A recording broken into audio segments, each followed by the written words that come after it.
Emmelie Pickett, look at you. You came on the right side of the mic for this episode. Oh, I sure did. How do you feel about that? I'm excited. I'm Me excited too. to talk about one of our favorite people. Absolutely. Well, you would fall in that category for me. So this is Oh, buddy. super fun for our listeners. Emmelie Pickett is the producer of our podcast. So she is constantly listening and trying to make the rest of us sound really good. And today we have invited her to share as our guest. And Emily, I'm really, really excited. So, Thanks for having me. yeah, would you share with our listeners a little bit about your role at the Institute outside of podcast producer extraordinaire? Yes, definitely. I am one of our communications coordinators here at the Institute, and I work on the podcast, obviously, and I am working on a new website. That's an Easter egg. We Ooh, have a new website coming out later this year. Get to help with all kinds of PR type things, get to help with social media, get to help kind of have my hands in everything and support all the teams, which feels like the best job in the world. I went part-time a few years ago, so I'm not here all the time, but when I am, it's a gift. I'm grateful. that's Love being so here. cool. And how long have you worked for the Institute? Um, a mere moment. So I That's all. I actually started in the summer of 2009.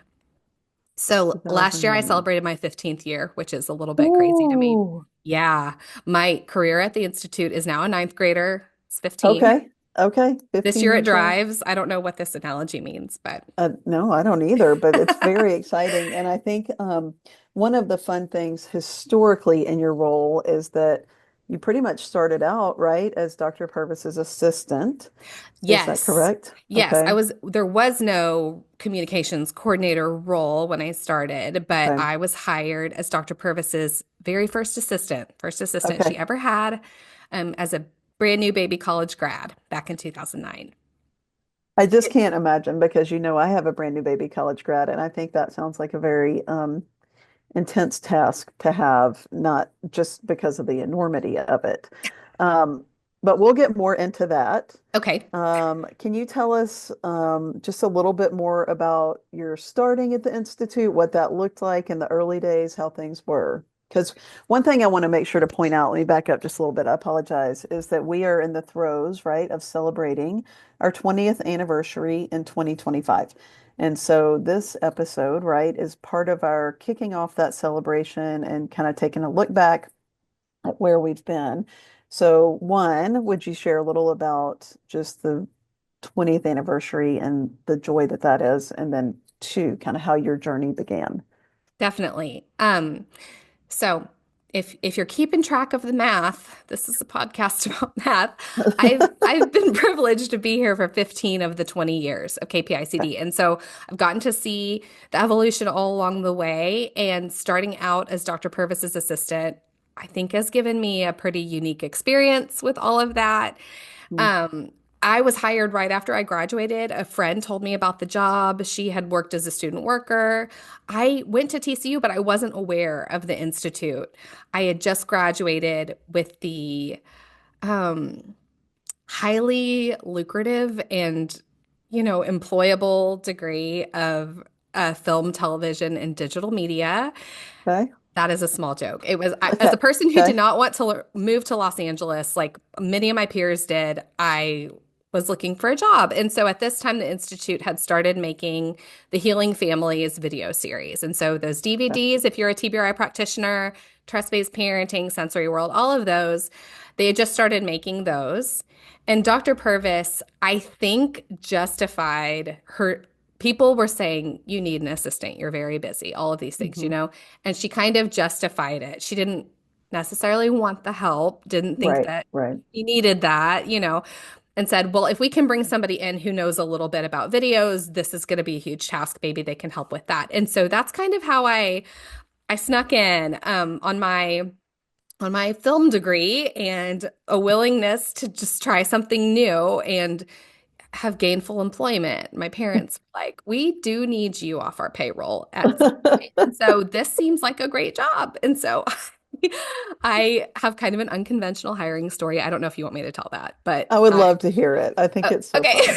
Okay. Well, what you need to know is this is going to tell you all you need to know about KPICD if you're not familiar with us, because I was brought in for a job interview. The gentleman interviewing me still serves on our advisory board. We had been funded for a couple of positions. He was working contract for KPICD at that time and was tasked by Dr. Cross and Dr. Purvis to hire three new positions, mine included, assistant to the director. And so he brings me in, I interview, I feel like this is going really well. Dr. Purvis comes in, and I end up staying about 3 hours at the Institute. She takes me on her afternoon meetings, just like brings me along. And I'll never forget, I just talked about the Healing Families videos. We had a design meeting for those videos with our graphic designer, Randall Hill, who we still use and work with. And bless him, he's like, Emily, tell me, what's your role here? And I was like, I'm actually on a job interview. Like, it just was very funny. And so the next day I get a call. I feel like it's gone really well. And they're like, the guy who had interviewed me said, we'd like you to come back. And I'm like, great. TCU Career Services has told me this is what is called a second interview. And so here I go. And so I show up the next week for my second interview. So I think I park at a meter, feed the meter for an hour. I don't think I'm going to be there that long. I leave my coffee in the car because I'll be back for Ooh, that later. I'm like, that's how we know you were a rookie. yeah, well, exactly.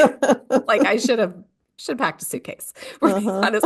And so I show up and he says, "Oh, Karyn is actually working from home today, but you can start on these materials." And hands me at the time TBRI practitioner training, we had only done a couple of them. And so he hands me the binder that we used to mail Uh-huh. to everybody with all of the phase one materials in it. And so hands me the connected child. I read through the connected child, and I don't know what's going on because he's not, I'm just in an office by myself. I'm like, what is happening? And his words were, Karyn would like you to come back in next week. So I'm like, what's going on? I'm texting my Oh, parents so they don't worry about me. At the time I'm working a retail job because right, I right. don't have, I haven't landed the job I want yet. And Hmm. so I need to leave early to go, work at Banana Republic. And Right. so I say, I've actually got to go. Should I come back tomorrow? And he's like, sure. So this goes on for a few more days. And then it's the week before Hope Connection Camp back in 2009. And so I just keep showing up because they keep inviting me back. My parents are The like, longest interview ever. right. They're like, what's happening here? Right. Like, do you have health insurance? What's happening? Right. Like, are you gonna be okay? They just really they love me so Right. much. They just wanted me to be taken care of. So I go participate in camp, just kind of as a bystander. I'm just kind of sitting on the edges of that camp and got to witness the magic that I think we all have the experience of witnessing with Dr. Purvis, whether you got to watch her work directly with a child or saw a video. But those couple of weeks were so transformative for me. And I didn't even really care if I had the job or not. I just was Right. like, I'm along for this and I want to be part of this in some way. And so a couple weeks go by, camp ends, and a couple other people have been brought on board who are also unsure of, is this one big job interview? What's happening here? But all along the way, we're meeting Dr. Cross. We're spending time with Dr. Purvis, met Dr. Casey Call. She was a PhD student at the time. Oh my And gosh. I know. And so we have a little orientation the day after camp ends for our new staff. And at the end, Dr. Purvis and Dr. Cross, they presented the short history at that time of the Institute. And they say, does anyone have any questions? And I raise my hand and I say, I just have one question. Do I work here? And they started laughing because they're thinking to themselves, of course you work here. You've been here for 3 weeks, girlfriend. But it wasn't the formula that I had been Explicit. taught. Yeah. But looking back, I'm like, well, that's really all you need to know about KPICD because we're all about relationship, right? And Right. so my career here started with let's be in relationship. Come back tomorrow. Just keep coming back. Well, and here's the thing. Do we love Dr. Purvis because of her ability to process paperwork? Absolutely not. No, Like no. she has other strengths, right? Like Right. So it's kind of funny. It's all fine. I feel like I can tell that story without like HR feeling stressed about that or anything. It was Yeah. a Yeah. funny start to be sure, and everything's official. I do in fact work here. Yes. And Yeah. so You receive my insurance so your I parents can yes, I do. I relax. yes, my role has changed over the years, but I'm still here, and that's how I got my start. So, Oh, I love it so much. And later, I would love for you to share uh, some of your favorite Dr. Purvis stories because oh, cool. obviously we miss her so much. Yeah. But it's just fun to share some of those. And you had such a unique relationship with her. Yeah. Um, okay, so because you were hired, quote unquote, around that camp, Yes. one of my favorite things when I'm training, and many people have seen the video of Abby on the sit and spin, where Yeah. Dr. Purvis says, like, now somebody go to the next door machine and get eliminated. Because here's the reality, if you're not in camp with Dr. Purvis, there is not a person to run to the next door machine and get a lemonade. That doesn't exist. Like everybody's, on their shoestring budgets, and Turns out, yeah. she had a magical way of being able to draw people together. Will you share with us the kind of magic behind the curtain of that lemonade from the next door machine? Sure. This is a little behind the scenes. I believe this clip is in the trust-based parenting video. If you're not familiar, you can go check it out. But um, so Dr. Purvis was helping a child who was very, very dysregulated, having a hard time, and was trying to just connect with her in any way and meet her physical needs, and said, "Do you have a favorite drink we could go get for you, sweet girl?" And she said, "I want a lemonade." And so Karyn said, "All right, we'll go to the next door machine and get a lemonade." And so, in the building next door to where we were having the camp, there is, in fact, a soda machine. It did not have lemonade. And so, Okay. Abby's buddy had gone to see about the lemonade, but there wasn't any. And so, she comes back into our staff lounge and is just asking, "Does anybody have any lemonade?" I wasn't in the room, so I wasn't aware of what's going on with Sweet Girl having a hard time. And so, I had a Crystal Light packet in my backpack. And so I was like, you can use this. You just mix it in a water bottle, you know? And so the fun fact is that I was, in fact, the lemonade fairy unknowingly. And so I gave the packet. That's the lemonade you see her drinking. I guess that's why they decided to keep me. I don't even know. Probably. It's probably That's because you probably had it. resources in your backpack to meet the needs of a kid in distress, Yeah, I was which that kind of a is Girl like Scout. Yeah. instant, yeah, instant meeting of the needs. Yeah. I love that clip so much because it is like such a thing of like just how Dr. Purvis was constantly chasing the needs of the child, and it right down to her favorite drink when she's in distress, which normally in like old school thinking, we wouldn't be going after a child's favorite drink when they're Right. in distress. We'd be going after like, stop that, don't do that. So Right. it's just it's like legendary to begin with, and then like on top of it, the behind the scenes is fun to know about. Okay. So, we have and live in currently a really beautiful office space. It's true.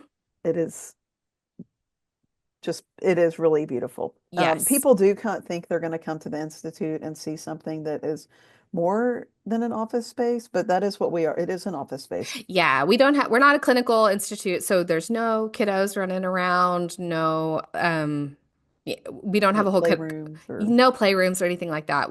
Several of our staff bring their kids by, me included, but right. those are the only kids you're going to see That's up the only here. kids. Yeah. Well, okay, so legend tells us this was before my time.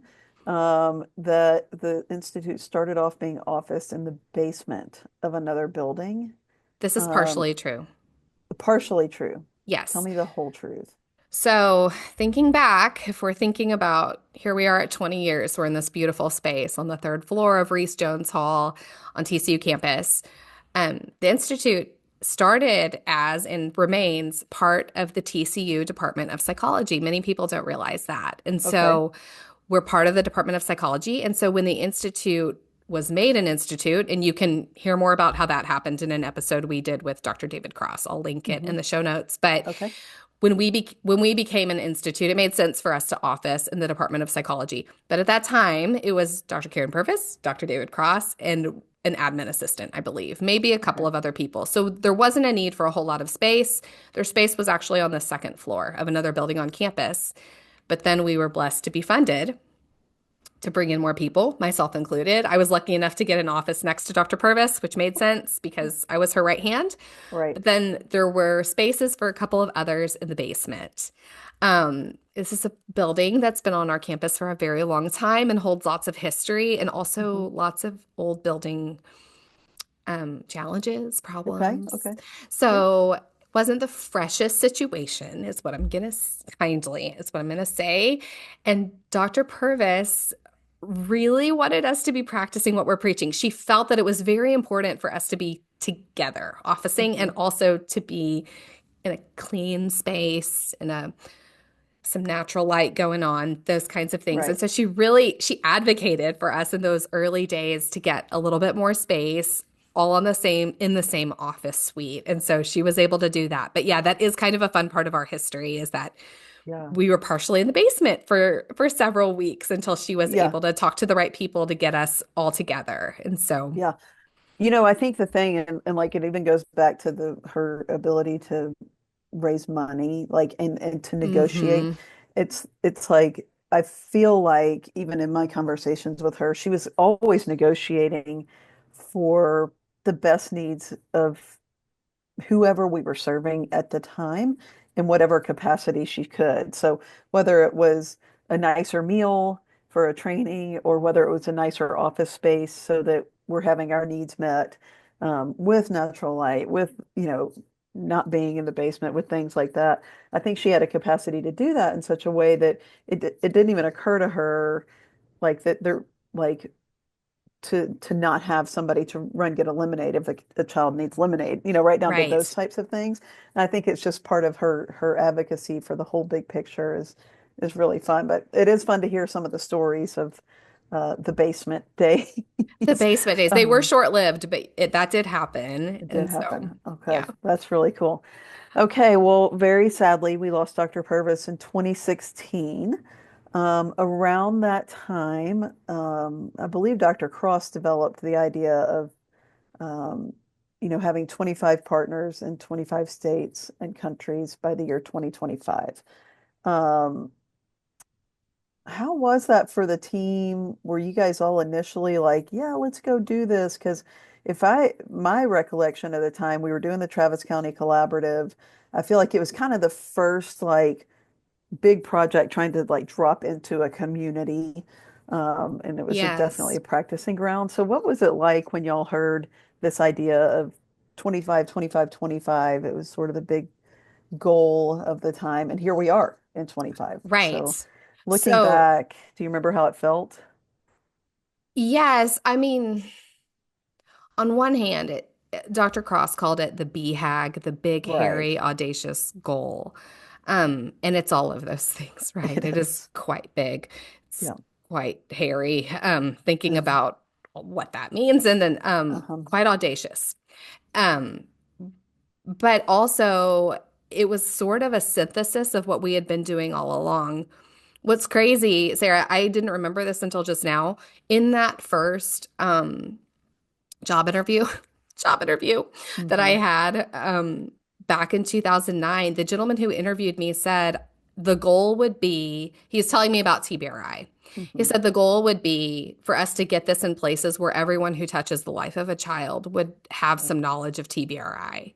Mm. And so I remember that. I remember exactly where I was sitting. And then that was sort of my compass starting at this place. And so then to have Dr. Mm. Cross rally us around that and conceptualize that um, dream of Dr. Purvis's, the way she would say it Yes. is her goal was to help all the children of all the world. Hmm. And Dr. Cross, our professor at heart, ever intelligent, ever thinking about how Right. to conceptualize a dream like that into something achievable, however big, hairy, and audacious it is, Mhm. I think was energizing for us and said, Okay. okay, we knew that the work would live beyond Dr. Purvis, but we needed something that was going to push us and say, okay, this is what we're walking towards without the person who has led us to this place. And Yeah. so, how do we continue the legacy? How do we continue the work?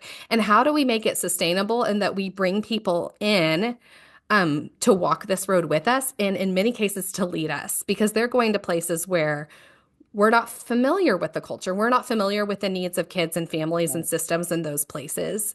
And so to be able to walk beside or walk behind and learn from partners in 25 countries, 25 states by 2025 was Mhm. appealing to us and continues to be appealing to us because it Mhm. just means TBRI is in more hands and more kids and families are getting helped. So, Mhm. Mhm.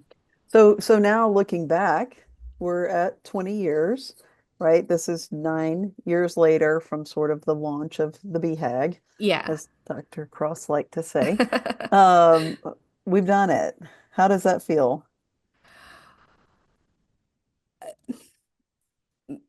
I don't know if was his intent or not. Maybe we were supposed to say we did it. And yes, we did it, but like let's keep going. I I don't know that there's a new BHAG we have a new numerical goal. I think it would that initial BHAG was a catalyst for what needed to Mhm. happen in the Mhm. next era of the Institute. Mhm. But to me, it's like, let's look back, look what we did in just 15 years or however many years before that, and what do we need to do to keep walking forward? Mhm. Mhm. The words that have just bubbled to the top for me as I'm thinking about this 20th anniversary and thinking about Karyn's legacy is let's go, like walk forward, movement. Who is coming with us? Mhm. Who is going to lead us to Mhm. places that we've never been? And Right. so I feel a tremendous sense of pride to have the smallest little part of this work and also just very energized to keep going. Mhm. So Mhm.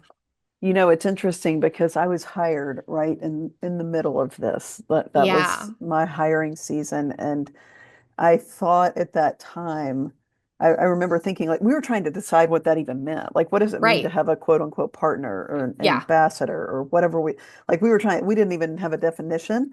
And that was some of the very first meetings I was in, and I remember just thinking like that's going to be like monumental. And Hmm. now I have the same feeling. Like it reminds me a little bit if you've seen the video where the flippers, Cassie, and they're trying to get Cassie Yeah. to walk with the flippers. And at the end of the video, the adult says, "Great, we did it. Moving on. What's next?" And Yes. that's sort of how I feel of like, great, we did it. But now, like, then the picture was, if we can get this, that's huge. And now it's Yes. like, but there's so much more, There's so much right? more. But I think you're Yes. exactly right. I think even from the outside looking in at that time, it was probably really wise to have a big catalyst to keep Yes. going because everybody was, hurting. We Yeah. had just lost Dr. Purvis, which I just, as a team, how Yeah. how complicated and hard. Okay, all right. You've had um, you have really had a front row seat at this whole thing. Yeah. I can't imagine all the things you've seen. We started serving You wouldn't adoptive. believe me if I told you, Sarah. You still tell me stories, and I'm like, shut up. Um, but I think one thing that's also exciting is that we really primarily started, or you guys primarily started in the arena of serving. Again, people can go back and listen to the Dr. C episode about the origin story, but serving primarily adoptive families, moving into foster care. Now it's literally like at our last practitioner training, we had two gentlemen on a panel who were just released from jail where Yeah. they learned TBRI. Yeah. What is it? Like when you think about that pivot point, I remember a couple of pivot points along the way where we were expanding into like learning how to serve people who had experienced trafficking, Yeah. those kind of things. Has has any of that just been like, what the heck are you guys doing? Like maybe we've gone too far. Has that been exciting? Has it been scary to see the expansion over the years? Yes. All to all of what you just said. Right. I've definitely had my moments where I've thought, is this new arena where we're thinking of applying this? Is this, does this connect with our mission? Are we Hmm. spinning our wheels? Hmm. And I think that the longer I work here, which it's been A some minute. time, I Yeah. just realized that this intervention is for everybody. Hmm. It's for every Hmm. human. Hmm. And there are some key turning points where, we started with in the camp setting where it's a Hmm. parent-child relationship. Mhm. And then we moved to practitioners, developing the practitioner training, and then moving to like organizations, changing systems. And there's some key moments, but I also think while the evolution has been, it's been both organic and intentional Mhm. somehow. Mhm. Um, and I feel grateful for Dr. Purvis who and Dr. Cross who foresaw this in some weird way or Yeah. who had the vision for it, even if the vision wasn't super clear even to them. Mhm. Um, but yeah, it's been all of those things at different times, but I my view has expanded so much just seeing the success of this work with any Mhm. person with a heartbeat needs It's this. so true. It's Yeah. true, and it's fun to think about, in the mantra that Dr. Yeah. Cross wrote, like, see the need, meet the need. Right. So, when the Institute started, the need right in front of the faces was, really camps for kids who have been adopted internationally, I believe, Yes. to then all of a sudden there's exposure to foster care. Well, that's a Yes. huge need. We should help there. And then Yes. residential, that's a huge, right? And so it really is a tumbling of seeing and understanding needs as they roll in. And Yes. then the trick is that Anna Palmer actually said this on one of our podcast episodes where she said, I can't be the expert in every place where we serve, but Right. I can be the expert in TBRI and let the experts of that, particular place of serving help me figure out how do we do TBRI in this environment. Exactly. And I mean, that's really the reality is if you're dealing with humans, we've got something for you. Yes. You really Yes. do. Truly. Okay, we talked a little bit about you being Karen's assistant, but what did that look like on the daily? What was traveling like? Oh my goodness. Any good stories? Yes. So on the daily, every day was different, which was exciting. And I'm just gonna be candid here. I was young when I was hired. I had Mhm. a certain idea about what kind of job I would have, and this was not it. Mhm. And so there were some moments of frustration within myself with that, trying to figure out what I really Mhm. wanted, but also so many amazing moments of just being Mhm. able to travel with Dr. Purvis, being able to connect her with different people, taught me so many very basic life skills, like what Mhm. happens if you get a jury summons, but you were ironically set to present at a judicial conference the same day and how your assistant might help you navigate that situation. Just things, Okay. things like that. Mhm. And so daily it was different every day. Okay. Um, she, like I said, she reluctantly got an assistant, but never made me feel like I wasn't welcome there. Mhm. Was gracious with me as a little baby, Mhm. 20 something, who thought she knew Mhm. a lot, but in fact did not know much at all. Turns out. And I think we really grew in our relationship with one another, just her learning to trust me, especially after she got her cancer diagnosis. Mhm.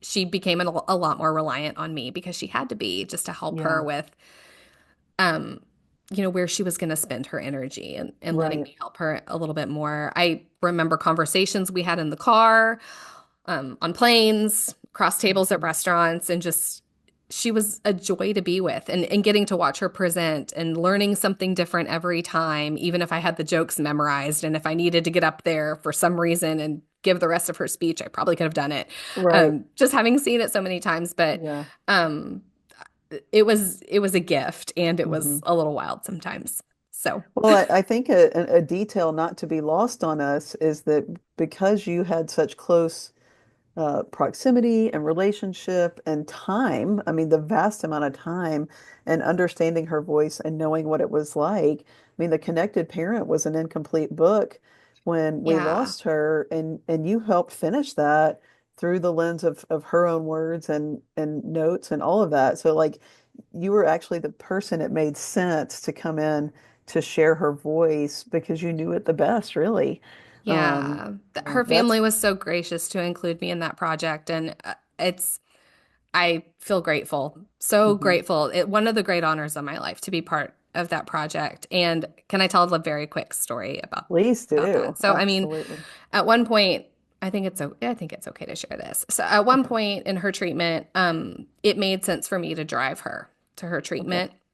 She was getting a daily treatment. And Mhm. so I would drive her, and it was a good time for us to catch up on, just check in, things that needed to be Mhm. done, all of that. So I remember she was working on a talk about compassion fatigue and Mhm. self-care.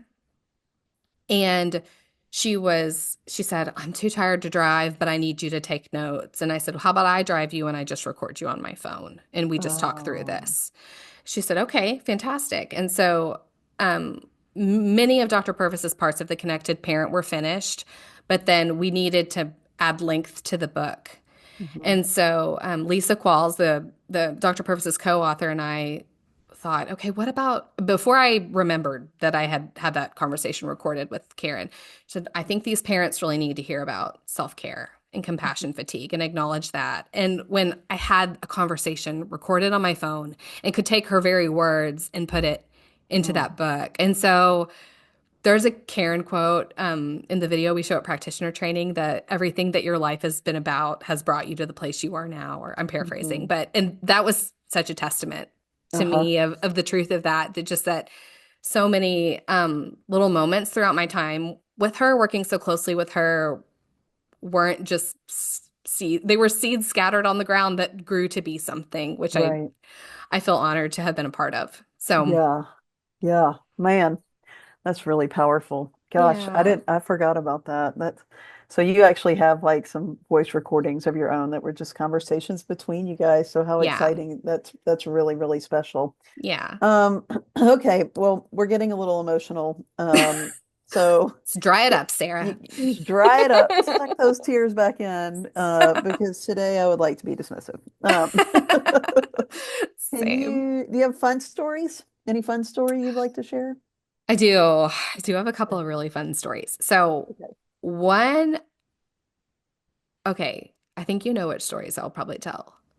I'm Do you want hoping. the Fingers story about crossed. do you want the story about the super fan first or the story about Johnny Cash first? I want to end on Johnny Cash. Okay. Okay. So, I'll try and make this story short as it needs Okay. to be. So, one spring, Dr. Purvis was set to present at the Empowered to Connect conference, which is now Mhm. called Hope for the Journey by our friends at Show Hope, friends with Empowered to Connect. And her travel schedule had her, I think that actually, no, the conference was in Chicago or a Chicago suburb. And in the days prior to that, she was presenting somewhere very close, but it was about a 4 hour drive. And so we had booked her it was kind of a silly flight. It's the kind of thing you really should drive, but she was going to be by herself because I was going to meet her in Chicago. Dr. Okay. Cross had been with her in the place she was prior. Well, there was severe weather, flooding, flights canceled, the whole thing. So her flight gets canceled.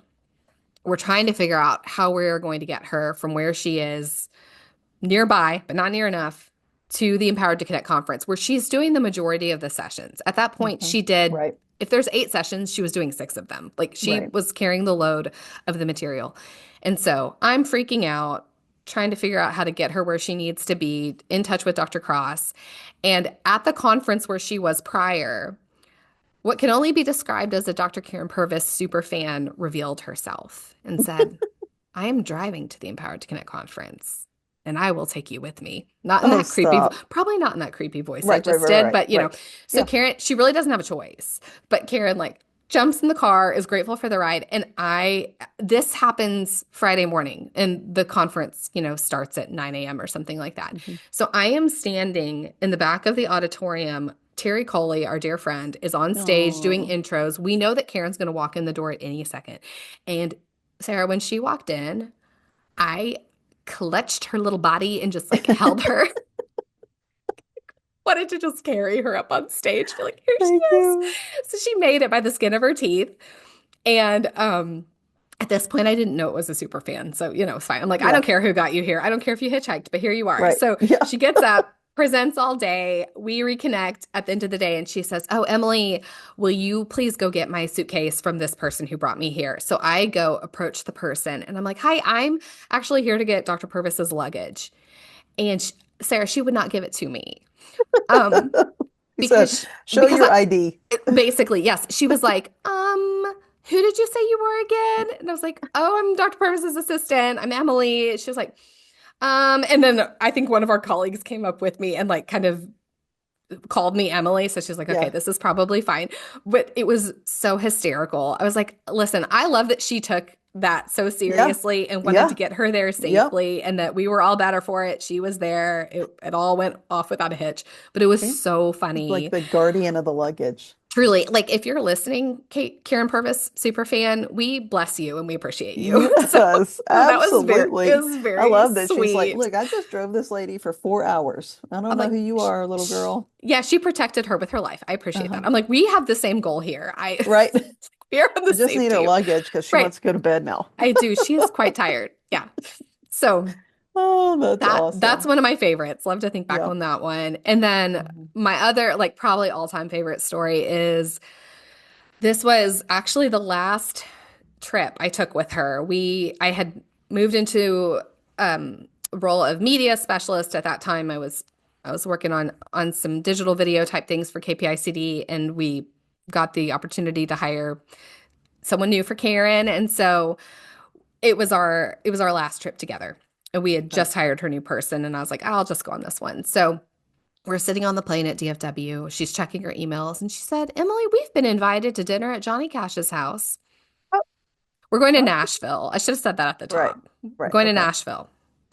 And I am thinking to myself, is this going to be the day that Dr. Purvis finds out that Johnny Cash is no longer with us? Like he had passed this time. And I was like, really? And she shows me the email. And sure enough, it was a group that was hosting a dinner at a home that had once been owned by Johnny Cash and that his parents had lived in when they died. And the person who owned it was big Johnny Cash fan and a collector. So Okay. we get to our hotel, we drop our bags. This stranger who had sent a very nice email, we were connected to these people in some way. I don't want you to Right. think that we're just like Right. Right. jumping in, but we'd been connected by another colleague. And so picks Mhm. us up, takes us to the house, and the house has been preserved where the furniture is still there. We're sitting at Johnny Cash's Oh. dining room table eating fajitas. Like that's what's Oh. happening. And so we're walking, it was just surreal. I mean, all of this memorabilia, this guy was a huge collector. And so they're sharing stories kind of about the neighborhood, about the people that live around. And so what we learned was across the road where the house where we were was some property that had also belonged to Johnny Cash. If you have seen the movie Walk the Line, which Mhm. obviously there's some fiction in there, but Right. that log cabin house that you see, it's where that house had been, but it had burned down. And it was an adjacent property to another musical artist whose name I can't remember. If I can find Okay. anything about this, I'll put it in the show notes. But Okay. basically, they're talking about how we're just across the street from this land that had been walked on by musical legends. Right. And I'm like, cool story. Let's go to bed because it's getting quite late. We've been traveling all day. I think Karen's ready to go. Sun's about to go down. And she goes, well, I would actually just love to walk on that land. And I'm like, wouldn't we all? Let's let's go, girl. And so they're like, well, we could take you out there. So we get out there and I'm like, okay, we're trespassing. What's happening Private here? But property, right? everyone seems cool with it. And it's a fence that's like, okay, Sarah, you're gonna have to help me because I'm a city mouse and like no offense, but Yes. you're kind of a country mouse. So like It's like a that split rail you fence. live out, yes, yes, yes, yes. Okay. Where Split it's rail. like the beam and then the beam and then yeah, you Yeah. can kind of okay, watch the YouTube if you want to see what I just did with my hands. But Split rail. it would Yeah. be no problem for me to just kind of crawl through it, crawl under it. At Right. this time, Dr. Purvis is very tiny. She's in treatment. And Hmm. she is like, Emily, will you just help me get over this fence? And I'm thinking to myself, this is the day that I break Dr. Karyn Purvis. I'm going to break her tiny body, and it's going to be my fault on Johnny Cash's land. But she is, in fact, serious. And so I stick my hands out, and for her to step on, she weighs about 11 pounds, and I brace her like a middle school cheerleader, and she launches over the fence. And I was this is what they must have meant by other duties as assigned, because what's happening? And so we get out on the land, and there was a porch swing out there that was it was independent of a porch, but like a Right. swing that was on a stand. And we sat out there and talked and watched the sun go down. And it was one of my all-time Oh, favorite memories with her. And then when we were ready to go, the gentleman who had picked us up, very kind gentleman, took us back to the hotel. And it was such a fun story to tell when we got back to the office, but it just felt like such a gift that oh was my gosh. in 2015. She would pass less than a year later, and Yeah. it was Yeah. what a special and magical night Yeah. to share with her. So You launched her like a middle school cheerleader. literally, I mean, again, plug for our YouTube channel. I was like Yeah. had my hands grasped for her to stand on, and she Uh-huh. she She went she right flew right over. over, and she didn't break anything. So Man, that is exciting. she was agile. It was not I'm my athleticism, it was all her. So she was agile. she was. So She those are was a my favorite stories. dream. Hey, do you have Yeah. a favorite story? I have several favorite stories, but I Yeah. think the it kind of depends on which direction I'm going. But when I'm in my feelings about Dr. Purvis, my favorite Yeah. story, which I am a little bit today, so I'll tell this one, is when my interview for this job Hmm. was with her on the phone, and it was about 2 hours long. And it believe it was about 2 weeks before she passed, if I'm Yeah. remembering correctly. It was very close to the end. And so, you know better than I do, certainly, that she had some treatments going on. So some of the things she said were a little bit repetitive. Sure. And I was so nervous. I mean, this was like the conversation of my whole life. And so she had helped me like with my dad's health. She had given me so much advice over the years, but this was a big deal, right? Like you talk about your film major. I'm a religion major, right? Like this is not the We all had space that where in common. So, it makes sense for me yeah. to be. And so I was very nervous and she kept talking, but the thread that she never let go of, even in like, some of the repetition and all of that, but this was very intentional as she just kept saying, Sarah, you have to make sure that they know the babies are hurting. They aren't out to hurt. You make sure the people know whatever you do. It was like her charge to me. Yeah. And it was when I realized like this has shifted. See, I had a different interview process because it had almost shifted from like, do we want to hire you to, we're going to hire you and you're going to make sure of this Right. last thing. And it felt like a Right. little charge. And I will never forget her voice in those moments because she was ill and it was soft but it mattered so deeply to her. Yeah. And anytime I get down or overwhelmed or whatever, I just like the babies are hurting. And what we know is she's talking about people that are actual babies all the way up to grown adults, right? Like, Yes. and people are Yes. desperately hurting, and she just wanted to make sure we all knew that. So that is today's favorite story. There are so many Yeah. wonderful ones, but that's today's. So I love that one too. yeah, it was a sweet, sweet time. Oh man, 20 years, Em. I I hope can't that believe it. we are together in another 20, looking back in our old lady times at what the last 20 years has been on this podcast. I hope we were retired at that point, and I am able to brace you over a what's it called? Split rail. Split rail fence if you, Yes. and I might still have the address I saved. hope that too. I hope that at some point you will put your hands out and launch me right over this Say, go, fence. Sarah. We could go sit on that proproperty Although I some. feel like I should be the base of the pyramid Listen, we and can we work should out the launch you. details. We can work Yeah, out the yeah. I details. think I Fine. might launch you. We have time. Thank you so much for being here. This is a great way to kick off our 20 years of celebration of so much work and really so much fun Yeah. and all of it's an honor. Thanks for being with us today. Thanks, Sarah. It was my pleasure.